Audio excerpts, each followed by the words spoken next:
suka main game? Suka. Biasanya game yang kalian mainkan itu game apa? Roblox. Udah main Roblox? Udah, Bu. Main apa?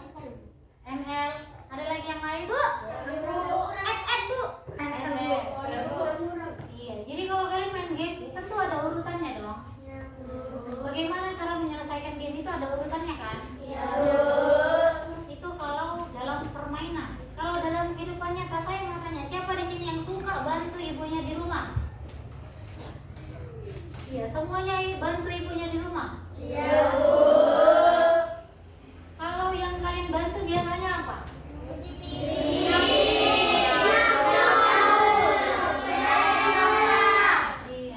Kalau kalian nyapu rumah misalnya, apakah rumahnya langsung disapu? Enggak. Tentu ada urutan kerjanya kan? Pertama diapain dulu rumahnya? Dikembalikan tempat yang berantakan. Barang-barang yang berserakan dikembalikan ke tempatnya. Kemudian disapu, dilap mejanya. Terakhir baru disapu, baru dipel.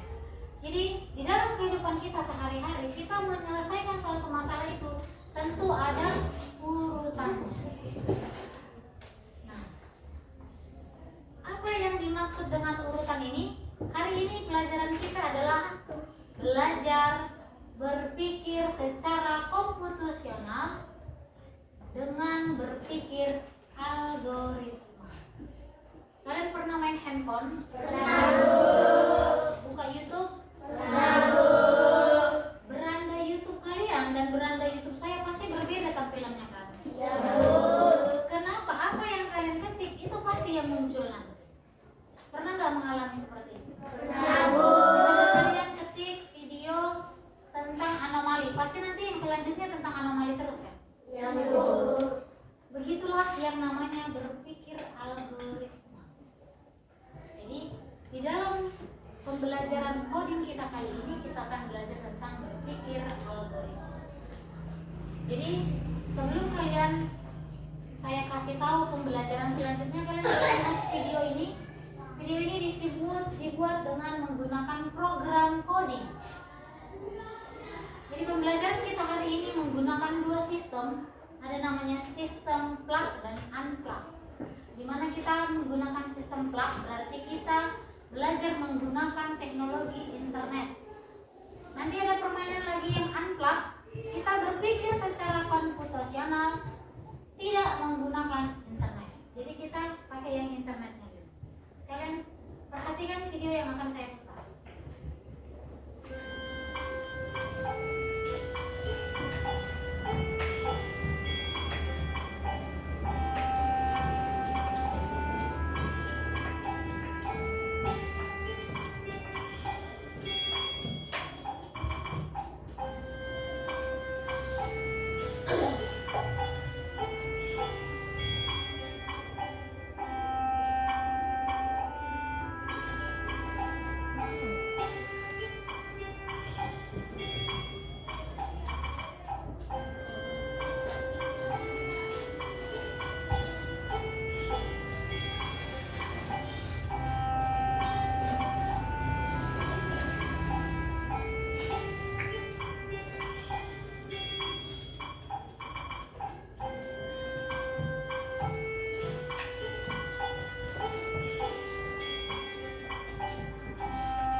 Sudah lihat videonya?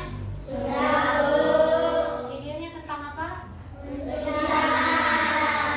Mencuci tangan dengan benar. Ada nggak urutannya? Tadi pertama ngapain katanya?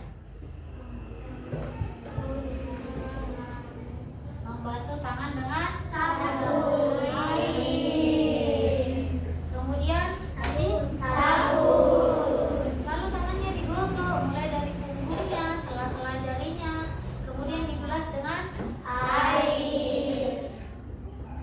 Jadi semua yang kita kerjakan atau kita punya tugas itu bisa kita kerjakan dengan baik dengan cara menulis langkah-langkah. Jadi itu mempermudah supaya kita bisa menyelesaikan tugas tugas kita sehari-hari. Nah, tugasmu kali ini adalah bagaimana membuat kopi yang enak. Maka kalian akan membuat diskusi bersama temanmu, bagaimana sih bikin kopi yang enak itu. Kemudian di depan ini ada bahannya, ada gelas, ada sendok, ada kopi, dan ada air. Nah, menurut kalian, menurut kamu dan temanmu sekelompok, buat kopi itu gimana? Tentu hampir semua orang sama, tapi selalu ada yang berbeda. Contoh saya dan teman saya, kalau bikin teh, ada yang air dulu baru pakai bubuknya. Tapi kalau saya, dimasukkan dulu bubuknya baru disiram air. Jadi sekarang coba kalian dan temanmu sekelompok diskusikan bagaimana membuat kopi yang enak. Mengerti? Jadi tahapannya harus dibuat. Sekarang lihat bukumu halaman 9 dan 10. Lihat halaman 10. Di situ ada contoh algoritma dalam kehidupan sehari-hari, langkah membuat teh manis. Di situ langkah-langkahnya ada 6. Maka kalian bisa tiru langkah yang ada di situ untuk membuat secangkir kopi yang enak. Mengerti? Mengerti, Bu. Sekarang silakan cari teman satu kelompokmu dan silakan berdiskusi.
akan mempresentasikan hasil diskusinya. Kalian dengarkan baik-baik. Sudah bisa dimulai? Silakan. Rania dan Najwa sebelah sini biar kelihatan nanti bahannya. Rania di situ kan, Rania yang akan kita silakan dimulai. Kalian akan membuat kopi dengan cara terutama kita siapkan gelas dan sendok. Jadi kita buka sasetan kopi, kita masukkan ke dalam gelas.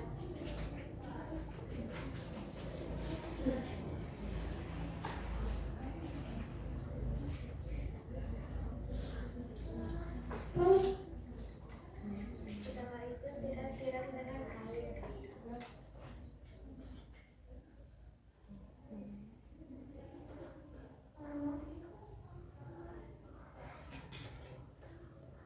Dan kita aduk sampai merata.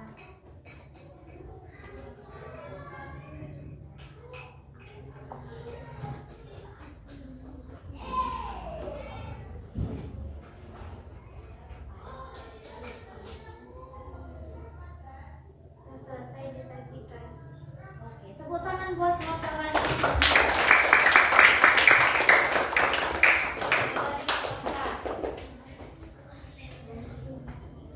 Jadi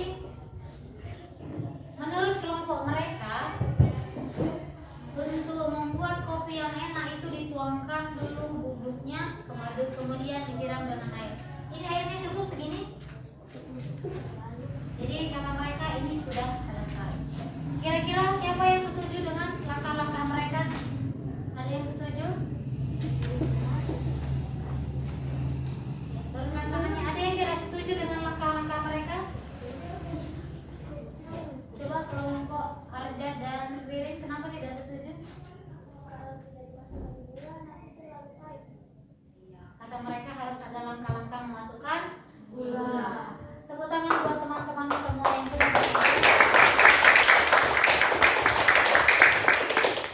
kemudian perhatikan bukumu.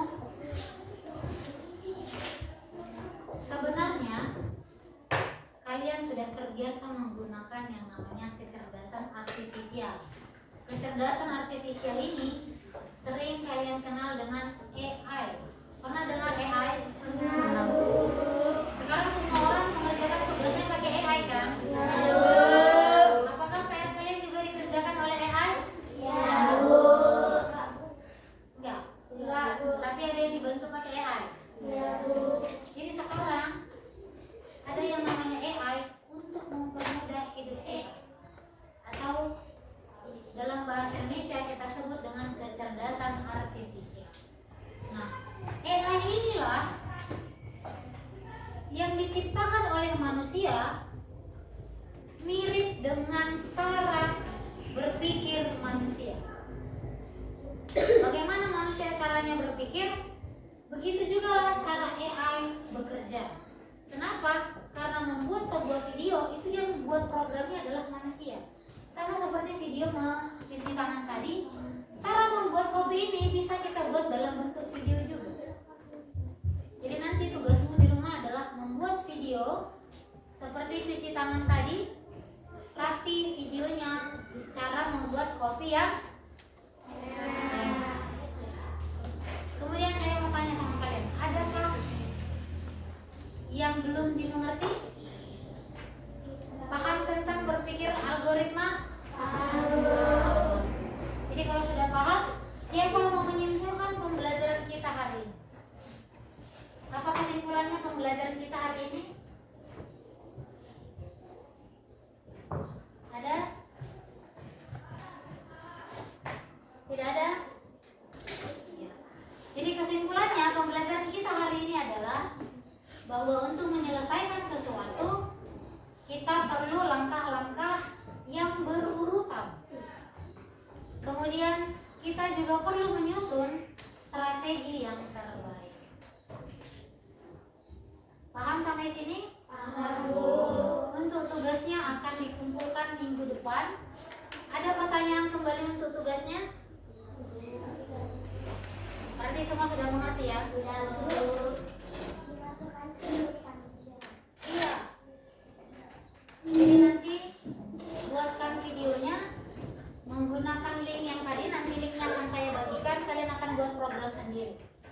buat perintahnya, itu videonya tadi bisa diperintahkan. Kalau kalian perintahkan ketik masukkan air panas, dia akan membuat